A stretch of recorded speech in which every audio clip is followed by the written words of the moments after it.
मैं भी कबाड़ा ही बन जा तो हमारी भी शादी भाई साहब ने करा दी पायलट साहब, और मैं रनवाई मर जा तो रनवाई, इसलिए धन्यवाद है पायलट साहब।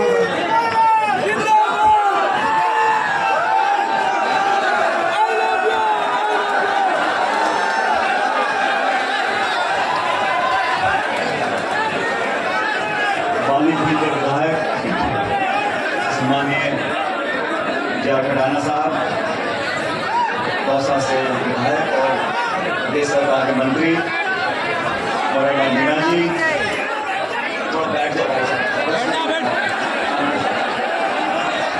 हमारे विधायक और एससी कमीशन के चेयरमैन किरणलाल बैरवा साहब, वेद प्रकाश सोलंकी जी, राकेश पारिक साहब, मीणा जी, दर्शन सिंह जी पूर्व विधायक, हमारे जिले के अध्यक्ष कांग्रेस पार्टी के रामलाल ओट साहब, गीता खड़ाना जी, हमारी पूर्व प्रमुख महोदया, अजय भोला जी, इंद्र बैरवा जी, श्रीमती शुक्ला जी, सीता मीणा जी, नरेश मीणा जी, मंचासीन सभी नेतागण, इस कॉलेज के प्रांगण में इस सभा में मौजूद सभी आदरणीय बुजुर्गों,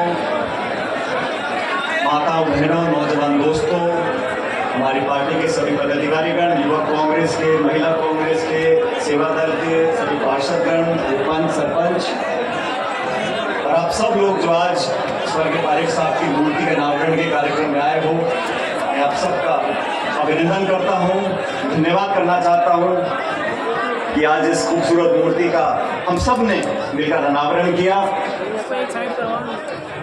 खड़ाना जी क्या है, बहुत जल्दी घबरा जाते हैं, सही बोल रहा हूँ ना? तो मैंने कहा खड़ाना जी शांति रखो, डरो मत। उन्होंने कहा साहब बारिश हो गई, पानी पड़ गया, देरी हो रही है, तो मैंने कहा चिंता मत करो।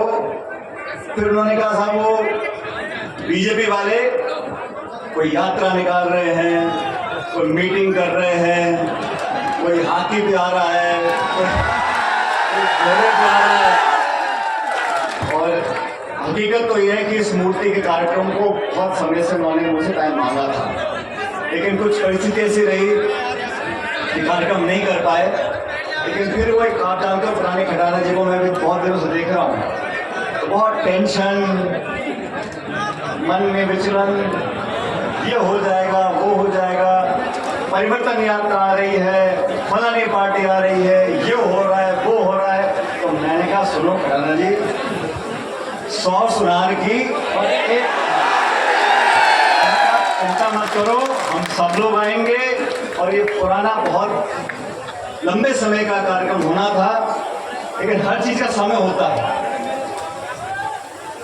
और ये संयोग की बात है कि कल एक जनसभा प्रियंका जी ने करी टोंक में। अब आप जानते हो मैं टोंक जिले से, टोंक का विधायक हूं, लेकिन मैं कैसे भूल सकता हूं कि मैं सबसे पहले दौसा का सांसद था। तो कुछ संयोग ऐसा बैठा कि जैसे ही हमारी टोंक की सभा खत्म हुई, हमारा आज 11 तारीख का प्रोग्राम था, तो मैं धन्यवाद देना चाहता हूं सब लोगों का जिन्होंने इस मूर्ति का निर्माण करने में, इस कार्यक्रम को कामयाब बनाने में एक दूसरे का सहयोग किया। और आप सब जानते हो चुनाव ज्यादा दूर नहीं है। अभी खड़ाना याद दिला रहे थे 1986 में, मुझे अच्छी तरह याद है, मैं छोटा था उस समय, जब 8-10 साल का होगा उस समय साहब ने इस किया, टाइम था सुबह का 11-12 बजे का, हम पहुंचे रात के 1 बजे।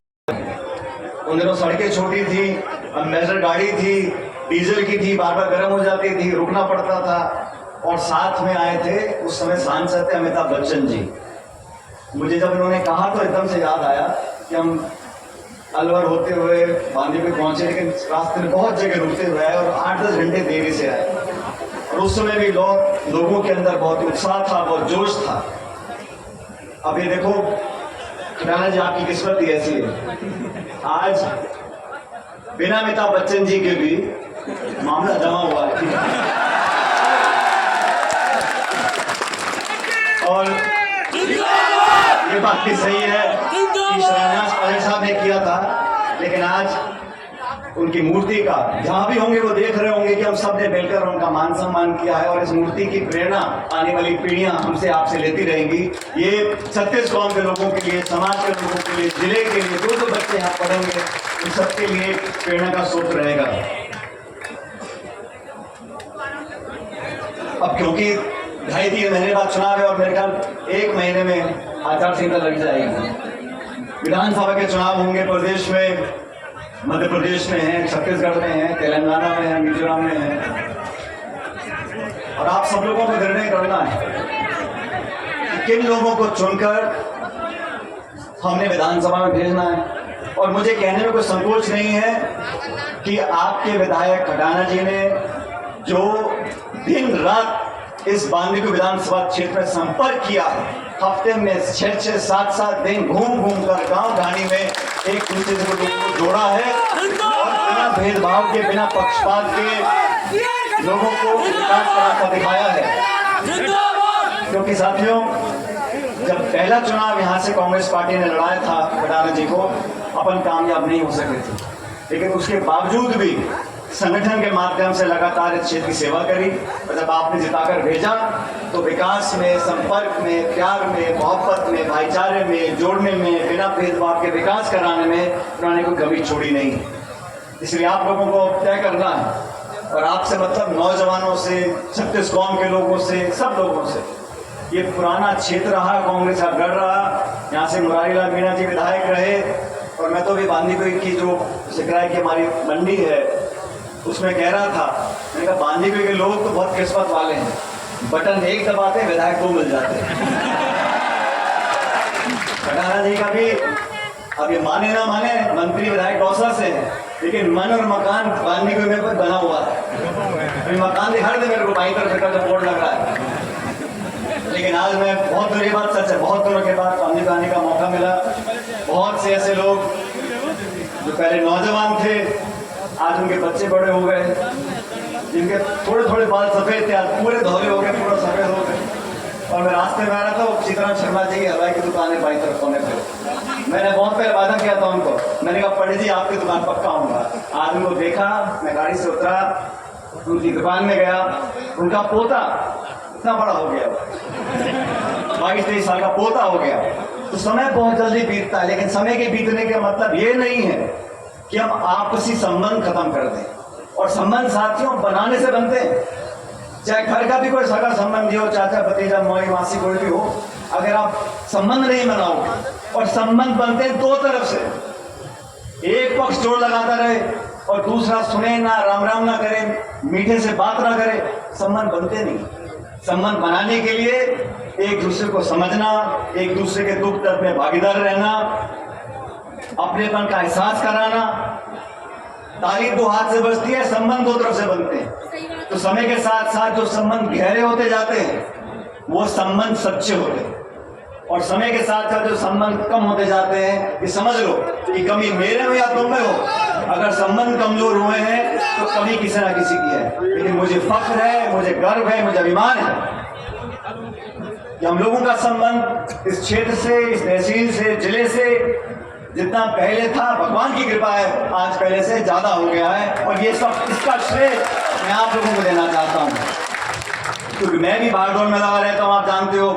और राजनीति ऐसी हो गई है आजकल, एक कुट्टी कबड्डी होती रहती है, पर कुश्ती कबड्डी नहीं हो, जब तक कि हम आवाज को बार बार जगह जगह ना उठाएं तो फिर पद पे बैठना, कलम घिसना, फाइल खिसकाना, उसका कोई मतलब नहीं है। इसलिए आप लोगों से निवेदन करने आया हूं कि आज हमने इस कार्यक्रम का आयोजित किया। इसका उद्देश्य सिर्फ मूर्ति की स्थापना करना नहीं था, इसका उद्देश्य था कि वो बात, वो सिद्धांत, वो वादे, वो विचार जो स्वर्गीय पायलट साहब ने अपने पब्लिक लाइफ में, सार्वजनिक जीवन में कहे और करे, उसका अनुसरण हम कैसे कर सकते हैं। मुझे अच्छी तरह याद है, बचपन से मैं देखता था पायलट साहब के हर भाषण में बोलते थे कि कृषि को उद्योग का दर्जा मिलना चाहिए, किसान का क्रेडिट कार्ड होना चाहिए। 20 साल बाद अब जाके सरकारों ने उस काम को किया कि किसान क्रेडिट कार्ड मिलना शुरू हो गए। आज जरूरत इस बात की है कि किसानों के बच्चे कॉलेजों में पढ़ें और पढ़ लिख कर उन पदों पर बैठ जाएं जहां से नीति बनती है, जहां से कार्यक्रम बनते हैं, जहां से बजट साइन होता है, अगर उन कुर्सियों पर गरीब और किसान के बच्चे बैठेंगे, उस अधिकारी को, उस नेता को बताने की जरूरत नहीं पड़ेगी कि किसानी में कितनी लागत लगती है, खाद बीज पानी कहां से आता है, फसल का बीमा कहां से होता है, गाय भैंस बकरी कहां से आती है। तभी मैं कहता हूं, पायलट साहब भी कहते थे, गरीब गांव ढाणी में पैदा होने वाले बच्चे बच्चियां, उनको शिक्षा का वरदान मिले, वो पढ़ लिखकर कामयाब हों, जो व्यवस्था इस देश में संविधान ने बनाई है उसका पूरा उपयोग वो कर सकें, तभी परिवर्तन आएगा, तभी बदलाव आएगा, तभी देश विकसित होगा। और देश जब आगे बढ़ रहा है, चिंता मुझे इस बात की रहती साथियों, हमारे देश में जो खाई है गांव और शहर की, अमीर और गरीब की, वो लगातार बढ़ती जा रही है। आज जो संपन्न है, जिनकी जेब में बहुत पैसा है, उनको रोकने वाला कोई नहीं है, और जो गांव गरीब जैसे हाल में कल था, आज बहुत ज्यादा सुधार हो नहीं सका, क्योंकि उस सोच के लोग बैठे नहीं है दिल्ली की सरकारों में, जिनके मन में पीड़ा हो। आज 9 साल से एक सरकार दिल्ली में बैठी है, बजाय भाषण देने के और ज्ञान बांटने के और विज्ञापन छपवाने के, ऐसी कौन सी नीति बनाई है मुझे बता दो आपको। नरेगा की योजना हमारी सरकार लेकर आई, शिक्षा का अधिकार हमारी सरकार लेकर आई, रोजगार का अधिकार हमारी सरकार लेकर आई। गरीबों का 75,000 करोड़ ऋण किसने माफ किया? कांग्रेस सरकार ने माफ किया। बीजेपी की सरकार जनता ने बनाई 2014 में, उसका मैं सम्मान करता हूं, क्योंकि जनता के आगे कोई नहीं है। उस सरकार बनाने के बाद हुआ क्या? नोटबंदी कर दी, जीएसटी लगा दिया, गैस का सिलेंडर 1100 रुपए का बिक रहा है। ऐसा क्या कारण है कि केंद्र की सरकार, जो पूर्ण बहुमत की सरकार है, मिलीजुली सरकार नहीं है, हमारी सरकारों में बहुत दबाव होते थे, सहयोगी दल कुछ मांग करते थे, दबाव में हम आ जाते थे, लेकिन पूर्ण बहुमत की सरकार बनी हुई है। किसानों के खिलाफ 3 कानून आपने बना दिए। नौजवान जो फौज में जाना चाहते थे, आज आपने अग्निवीर की स्कीम लगा दी कि फौज में भर्ती हो जाओ और 4 साल में छुट्टी। वो बापड़ा 4 साल लगा करेगा क्या? उद्योगपति परेशान, नौजवान परेशान। हाँ, चुनाव आ जाए तो नई डेट आती रहती है। अभी राम मंदिर का उद्घाटन 1 जनवरी को होगा, 20 जनवरी को होगा। अरे तुम आज ही कर दो ना, कौन मना कर रहा है? लेकिन मंदिर का, मस्जिद का, राम और रावण का, हिंदू का मुसलमान का, कोई कुछ हो जाए, मैं कहूं यार टमाटर 200 रुपए किलो क्यों बिक रहा है? पाकिस्तान चले जाओ। महंगाई बढ़ गई, उद्योग बंद हो गए। इस देश में जो हमारी बड़ी बड़ी संपत्तियां थी, रेल, तेल, बड़े उद्योग, हवाई अड्डे, कारखाने, बिजली घर, वो सब औने पौने भाव में लोगों को बेच बाच दिए। और हमको पता यूं नहीं पड़ता कि मीडिया में छपता ही नहीं। जो खबर नहीं छपानी होती वो नहीं छपती। लेकिन हिंदुस्तान का नाम रखेंगे। अरे भाई, पहले से दोनों तुमने कर दिया। ये जो सोच है लोगों को भटकाने की, मैं नौजवान साथियों से बोलना चाहता हूं, हमें कुछ कमियां, हमें आगे कोई दिक्कत नहीं, लेकिन ये जो देश को लूट रहे हैं, इनको तो समझ लो। पहले खरबों रुपया विदेश चला गया। क्या भाषण दिए थे? सरकार बनाने के बाद पूरा काला धन वापस आ जाएगा हिंदुस्तान में। कितना काला धन वापस आया? जो अवैध बांग्लादेशी देश में घुस गए हैं उनको हम बाहर निकाल देंगे। कितने निकाल दिए आपने? ये झूठ और पाखंड की राजनीति ये जनता समझती है, और इसका परिणाम हमने कल देखा। ये बड़े बड़े रथ पर परिवर्तन यात्रा निकालने आए थे कल दौसा में। मुरारी जी, कितने लोग थे दौसा में?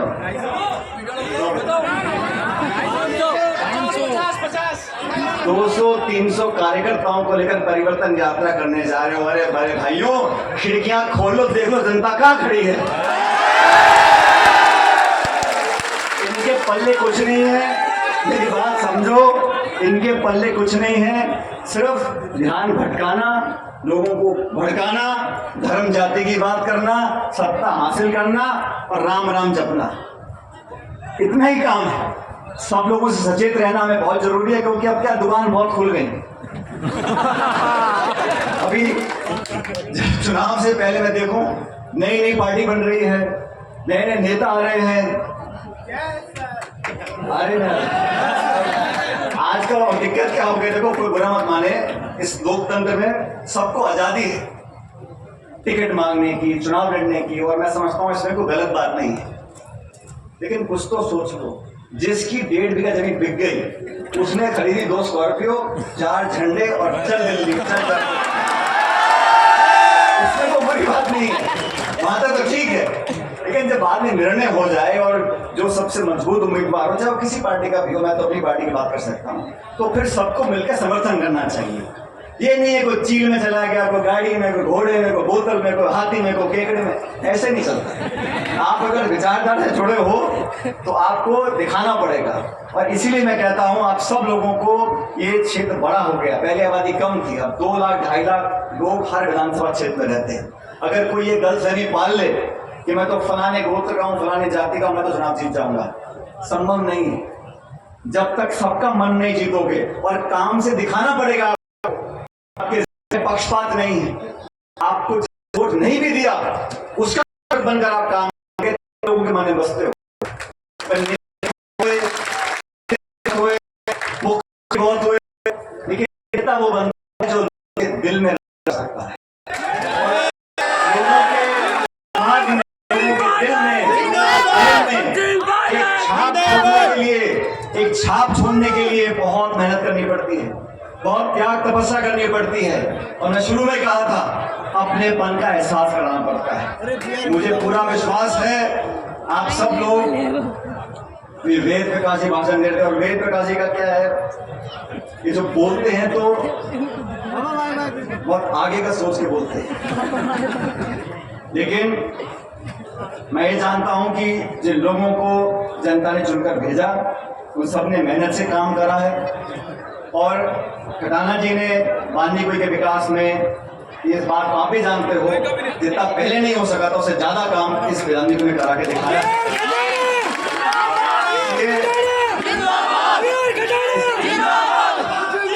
आप सब लोगों से मैं निवेदन कर रहा हूँ, 2-1 महीने का समय रह गया, अब मैं खटाना जी को बोल दूं कि टेंशन मत करो, बोल सकता हूँ क्या?